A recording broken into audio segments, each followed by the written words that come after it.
And where is your musical interest today? Are you still looking to be in a band, to front a band, to do solo work? What is the ideal goal there? Yeah, so now I have my own project. I'm sort of too old to, all through my 20s, I was in a bunch of different bands, and then I was in one band called The Lonely Wild, which got fairly successful. We were signed and touring and everything, and once that one didn't work, I was in my early 30s, and I just thought, all right, I'm too old to like start at the bottom anymore. So I knew I needed to get some income going, because the main problem we faced was that you need so much money for music videos and recording and publicity and all these things. And I just thought, I'm not going to do this the cheap way anymore. I'm going to make my own money to do all this stuff on my own.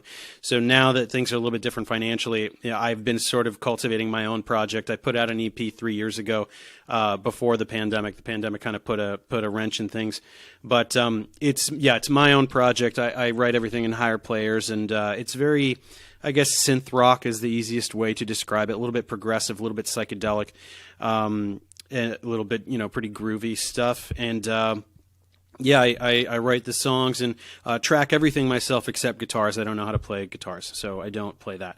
But definitely looking to focus heavily on the live aspect. So hopefully by the middle of this year, I'll be playing out, have the players and be playing out. So.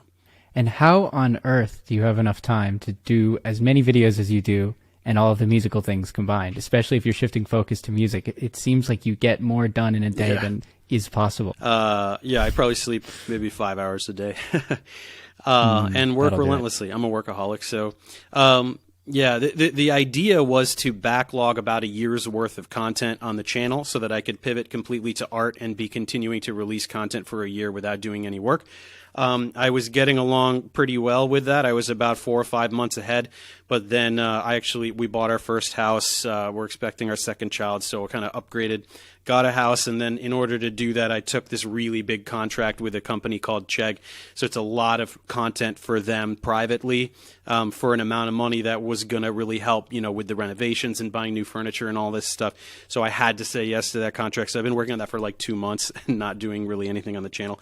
So that has kind of eaten into my backlog. But as soon as I finish this contract, which I'm almost done, I'm going to get back to backlogging. And so hopefully, again, I can get, 6 to 9 months ahead on the channel so I can pivot and focus on art. I'm actually converting the garage to a rehearsal recording studio, so I can, tinker in there all day and, maintain the channel, but definitely sort of do both.